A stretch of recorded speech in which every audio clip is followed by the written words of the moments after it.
Godspeed to the city streets. We began to feel the fire. Hi guys, welcome back to my channel. क्या हुआ, मैं ठीक नहीं लग रही हूँ क्या? ठीक है, मुझे 2 मिनट देना, मैं जल्दी से तैयार होके आती हूँ। 2 hours later. ओके, सो मैं तैयार होके आ गई हूँ guys. I hope I am looking good. ठीक है, सो शुरू करते हैं। वेलकम बैक गाइस, और स्वागत है आप सभी का मेरे चैनल पे। मेरा नाम सुनीला है और आज का व्लॉग शुरू करने से पहले मैं आपको बताना चाहती हूँ कि आज का व्लॉग थोड़ा सा एक इंफॉर्मेटिव व्लॉग होगा, एक ज्ञान वाला व्लॉग होगा। बिकॉज़ मुझे मेरे प्रीवियस वीडियोस से पता चला कि इस चीज़ की बहुत ज़रूरत है लोगों को। सो जस्ट आप आराम से देखना ये वीडियो और मुझे बताना। अगर आपने प्रीवियस मेरे वीडियोस देखे हैं, थैंक यू सो मच। अगर आपको अच्छे लगे मेरे वीडियोस तो, और अगर नहीं देखे तो प्लीज़ जाके देख लेना guys, please. Okay, so guys, ये जो 2 वर्ड्स मैं आपको क्यों बताने जा रही हूँ इसके बारे में, इज़ बिकॉज़ मेरी फ्रेंड मुझे मिली एंड उन्होंने मुझे थोड़ा टिप्स दिया, थोड़ा एडवाइस दिया और थोड़े सजेशंस दिए कि मैं कैसे मेरा ये जर्नी स्टार्ट कर सकती हूँ। सो अब ऑब्वियसली मैं यहाँ पे न्यूयॉर्क में हूँ और यहाँ पे सभी लोग इंग्लिश में ही बात करते हैं, तो उन्होंने मुझे इंग्लिश में ही सारी एडवाइस और सजेशंस दी, जिसकी वजह से मेरे कुछ फैमिली मेम्बर्स हैं जिनको ये समझ में नहीं आया। सो आई फील कि मुझे ये बताना चाहिए कि उस वीडियो में क्या था और आप उसको कैसे यूज़ कर सकते हो अपने लाइफ में। सो ये था कॉन्टेक्स्ट। सो वो जो 2 वर्ड्स है, यहाँ नहीं बताती हूँ, चलो आपको एक जगह ले चलती हूँ, वहाँ चल के बताती हूँ। चलो आ जाओ।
आप लोग सोच रहे होंगे कि ये किस में आके बैठ गई हूँ मैं, ये क्या है ये।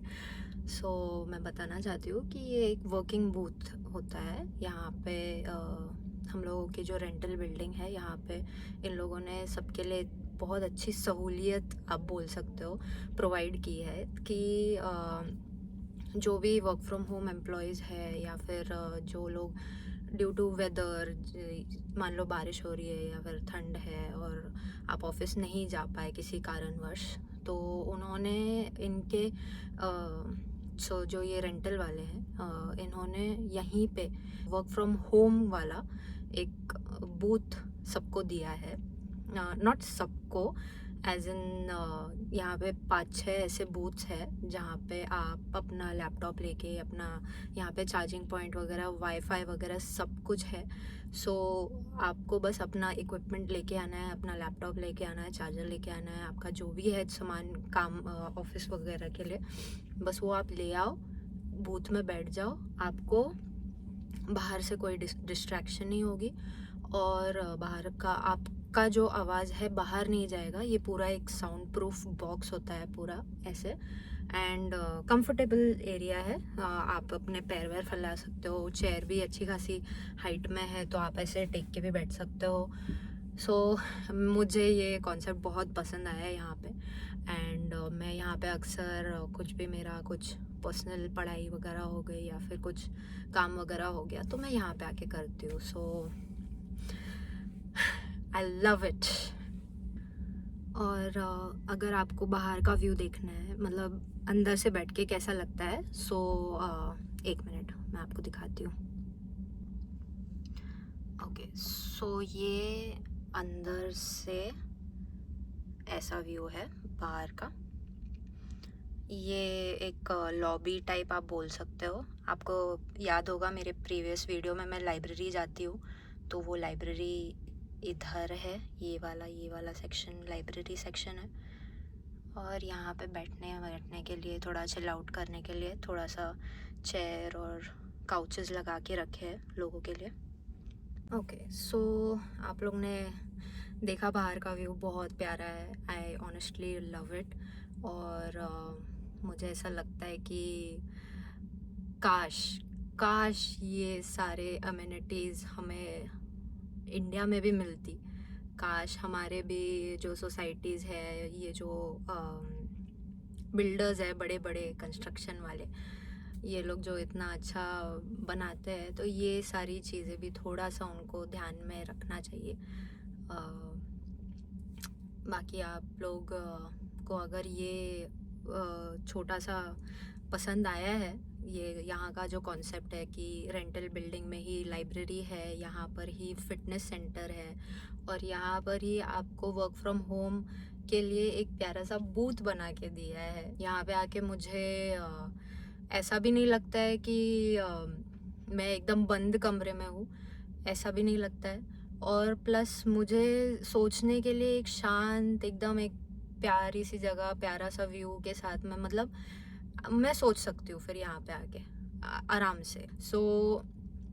इसीलिए मुझे एक अच्छा लगता है कि ये प्यारी सी चीज़ काश ये इंडिया में भी होती। काश, आई रियली अगर आप लोगों को ये कॉन्सेप्ट अच्छा लगा है तो प्लीज़, अगर आपका कोई भी आर्किटेक्चर दोस्त है या फिर कोई भी कंस्ट्रक्शन बिजनेस या फिर बिल्डर है, उनको प्लीज़ जाके ये बता दो कि भैया हमको ये एमिनिटी चाहिए।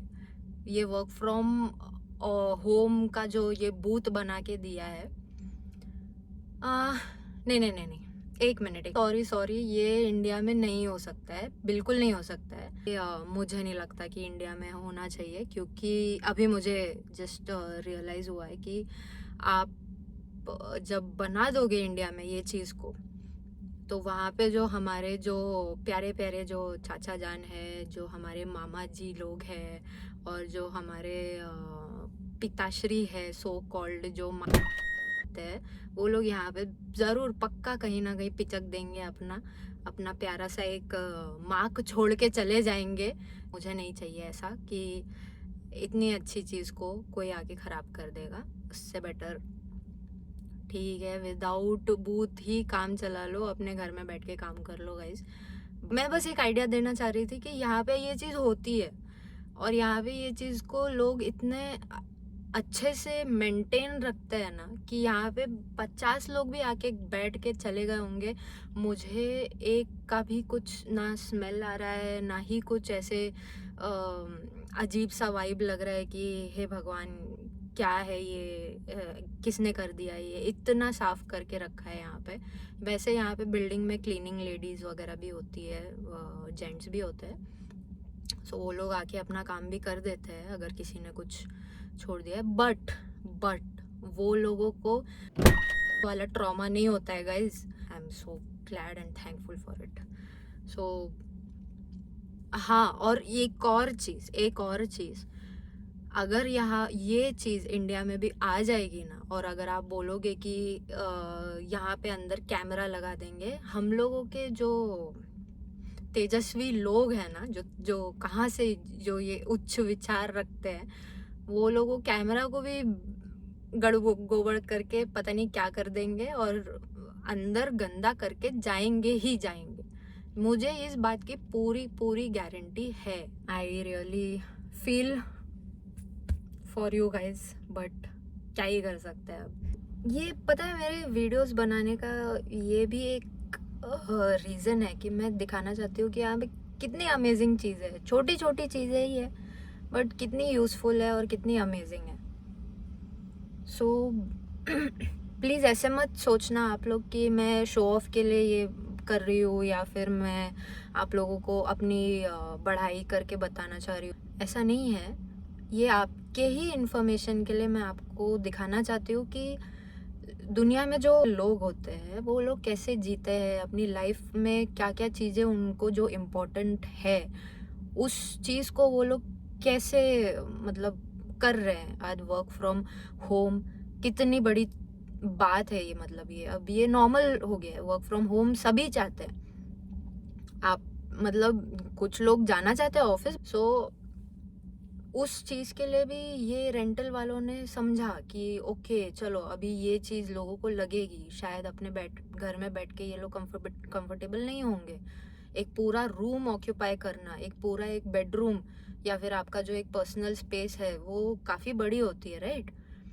और उस पूरे रूम को आप ऑक्यूपाई करके बैठ जाते हो अपना काम लेके, और फिर कोई भी आ जाएगा, आपके फैमिली मेम्बर्स आ जाएंगे, कुछ मीटिंग चल रही होगी, कुछ डिस्टर्बेंस हो गया, यार आप पूरा रूम लेके बैठे हो, पीछे से कोई आ भी नहीं सकता, कोई अपना काम भी नहीं कर सकता आपके वजह से।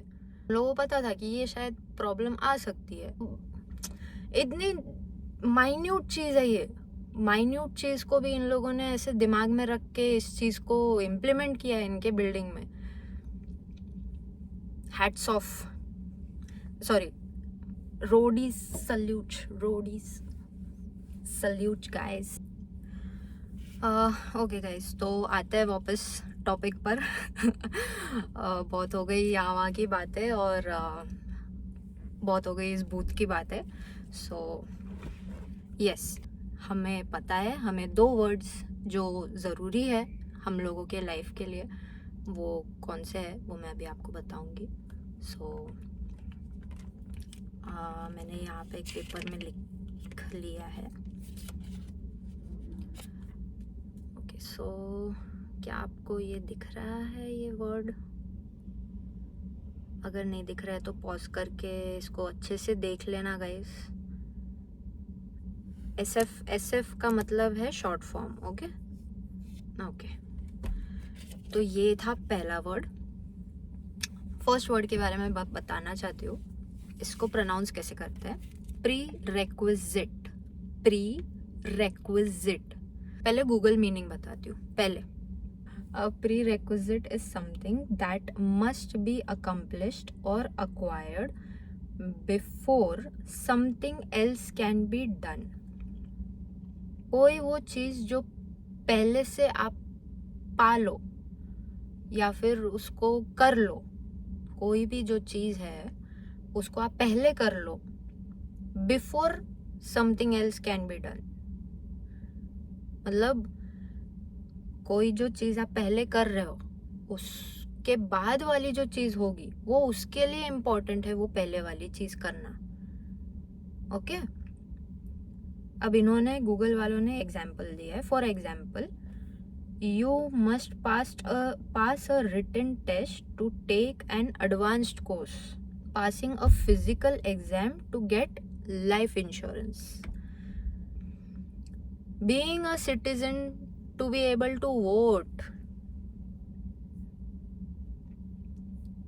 having good credit to apply for a loan, है ना?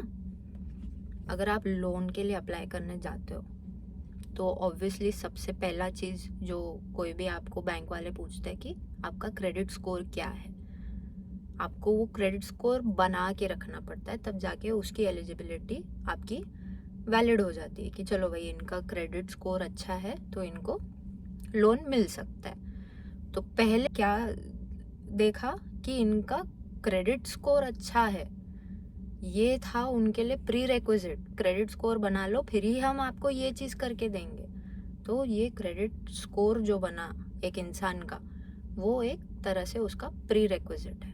ओके, कोई भी लोन पाने के लिए एक इंसान का अच्छा क्रेडिट स्कोर होना बहुत ज़रूरी है। तो वो एक प्री रेक्विजिट के तौर पे उसको फुलफिल करना पड़ता है, उसको पहले अकम्प्लिश करना पड़ता है, पहले उसको वो मिल जानी चाहिए, वो गुड क्रेडिट स्कोर अक्वायर हो जानी चाहिए उसके पास, तब जाके वो लोन के लिए अप्लाई कर सकता है। ओके, ये एग्जाम्पल था। Okay, example. अब ये सिर्फ बैंक में यूज नहीं होता है गाइस, ये आप कहीं पे भी जाओ, कभी भी जाओ। अब जैसे मेरा ही एग्जाम्पल ले लीजिए, मेरी फ्रेंड ने मुझे क्या बोला था कि तुम्हारे पास नीश नहीं है अभी तक। ओ माय गॉड, और तुम यूट्यूब जा रही हो, यूट्यूब करने की सोच रही हो। सो उन्होंने बोला कि ये तो भाई बहुत इम्पोर्टेंट चीज़ होती है, इसके बिना आप कैसे कर रहे हो ये चीज़, कैसे सोच भी रहे हो। हाँ, मैं समझी उनकी बात को, मुझे भी लग रहा है कि एक नीश होना बहुत इम्पोर्टेंट है। और ये नीश विश से डरना मत गाइस, ये कोई बड़ा वर्ड नहीं है। नीश क्या होता है, इट्स जस्ट अ स्किल और इट्स जस्ट एन आइडिया। आपके पास एक अच्छा स्किल होगा ना, तो उस स्किल को लेके आप अपना फायदा कैसे कर रहे हो, उसी को नीश बोलते हैं। ओके, या फिर आपने आपके माइंड में जो एक कोई आइडिया सोच रखी है अब आप उस आइडिया को कैसे इम्प्लीमेंट करोगे अपने स्किल्स की हेल्प से, उस चीज को नीश बोलते हैं कि हाँ चलो आपका नीश अच्छा है, आपका थॉट प्रोसेस अच्छा है, आपकी आइडिया अच्छी है। तो वैसे अगर मैं देखूँ तो इसका मतलब नीश का मतलब ये है, एक आइडिया है या फिर एक स्किल है जो आपको पहले से होनी चाहिए, आपको पहले से इसके बारे में जानना चाहिए। आप जो भी करने जाओगे वो चीज़ को पूरा करने के लिए आपको एक आइडिया तो होना चाहिए माइंड में, एक स्किल तो होनी चाहिए। ठीक है, ये था नीश के बारे में। Prerequisite, something that must be accomplished और acquired before something else can be done. आपको पता है, गुड क्रेडिट स्कोर और लोन अप्लाई करने के लिए। एंड मेरे केस में मेरे पास एक नीश होना बहुत ज़रूरी है, मेरे पास एक थॉट प्रोसेस, एक आइडिया होना बहुत ज़रूरी है कि मैं यूट्यूब पे क्या करने जा रही हूँ, क्या बताने जाऊँगी, कैसी मेरी वीडियो होगी। मेरी फ्रेंड ने यही बताया। अब जब आप लाइफ में कुछ भी करने जा रहे हो, इवन खाना भी बनाने जा रहे हो, तो आपको जो इंग्रेडिएंट्स लगते हैं, है ना, जो आपको मान लो आप बटर चिकन बनाने चले गए, बटर चिकन बनाने के लिए आपने फ्रिज खोला, फ्रिज खोल के आपने देखा कि अरे बटर ही नहीं है, तो क्या आपकी बटर चिकन बन पाएगी? नो, नहीं बनेगी, वो कुछ और ही बनेगा, चिकन मसाला बन जाएगा, चिकन अंग्रेजी बन जाएगा, जो भी बनेगा, बट बटर चिकन नहीं बनेगा, है ना, क्योंकि मेन जो आपका एक इंग्रेडिएंट था वो मिसिंग है। आपके पास प्री रिक्विजिट्स, आपके लिस्ट की जो इंग्रेडिएंट्स की जो लिस्ट है वो पूरी है ही नहीं। तो आप जब आप अपने फैमिली मेम्बर्स को बताओगे कि भैया आज बटर चिकन नहीं बन पाएगा क्योंकि बटर नहीं है, ये आपकी एक प्री रिक्विजिट पूरी नहीं हुई, इसीलिए आपका ये काम नहीं हो पाया। ऐसा नहीं है प्री रिक्विजिट की कुछ फिजिकल चीज़ है, प्री रिक्विजिट आपके माइंड में भी हो सकता है, प्री रिक्विजिट आपकी पढ़ाई भी हो सकती है, प्री रिक्विजिट आपकी आप मान लो आप एग्ज़ाम देने जा रहे हैं, आप एग्ज़ाम के लिए आपने पढ़ाई ही नहीं की, आप अपना पहला प्री रिक्विजिट ही गॉन, खत्म। आपने जब पढ़ाई नहीं की है, जब आपको पता है कि एग्ज़ाम पास करने के लिए आपको प्री रिक्विजिट आपकी ये थी कि आपको पढ़ाई करनी थी उस एग्ज़ाम के लिए, बट आपने की नहीं, तो क्या ही होगा फिर। तो समझ लो guys, it's not something physical, ये कोई फिजिकल चीज़ नहीं है, ये बस एक कॉन्सेप्ट है जो मैंने भी काफ़ी सालों पहले सुना था। मैं आईटी इंडस्ट्री में काम करती थी, इंडिया में जब थी तो वहाँ पे कंप्यूटर्स, सर्वर्स का जो हम लोगों का हार्डवेयर या फिर सॉफ्टवेयर रिक्वायरमेंट होती है, तो जो भी हार्डवेयर रिक्वायरमेंट लग रहे हैं उसको हम लोग प्री रिक्विजिट के तौर पे मानते थे, या फिर जो भी उसमें सॉफ्टवेयर इंस्टॉल होने वाला है उसको भी एक प्री रिक्विजिट के तौर पे मानते थे कि भाई ये जो चीज़ हम लोग करने जा रहे हैं उसके लिए आपको ये हार्डवेयर लगेगा, ये सॉफ्टवेयर लगेगा, आपको ऐसा ऐसा ये सारे इंफॉर्मेशन चाहिए, आपका इतना कॉस्टिंग होगा इस चीज़ का, आपको ये सर्वर बनाना है तो आपको क्या लगेगा इस चीज़ के लिए, तो इसके लिए एक पूरी लिस्ट बनाते थे। ऐसे ही नहीं कोई आके बोल दिया ये लो डब्बा, ये लो तुम्हारा सर्वर, ऐसा नहीं होता है गाइस। आपको समझना चाहिए ये टेक्नोलॉजी से आया है ये वर्ड, और टेक्नोलॉजी से जो वर्ड आया है ऐसा इसका ये भी मतलब नहीं कि आप अपने पर्सनल लाइफ में इसका कोई यूज़ नहीं रख सकते हो। Definitely use it, 100% you should use it. मैं तो बोल रही हूँ कि ये जो वर्ड है अपने माथे में मतलब समझ लो, आपको कुछ काम करना है, उसके पहले आपको वो काम पूरा सक्सेसफुली हो जाए, तो जब तक आपकी पूरी तैयारी नहीं है उस काम को करने के लिए, उस तैयारी को, उस चीज़ को, उस लिस्ट को प्री रिक्विजिट बोलते हैं। ये कोई भी काम करने से पहले आप लोग प्लीज़ अपने लाइफ में हमेशा कहीं भी इसको इम्प्लीमेंट कर सकते हो। ये हो गया आपका प्री रिक्विजिट। समझ में आया कि आप हर जगह ये कॉन्सेप्ट को लाइफ में अप्लाई कर सकते हो। ओके।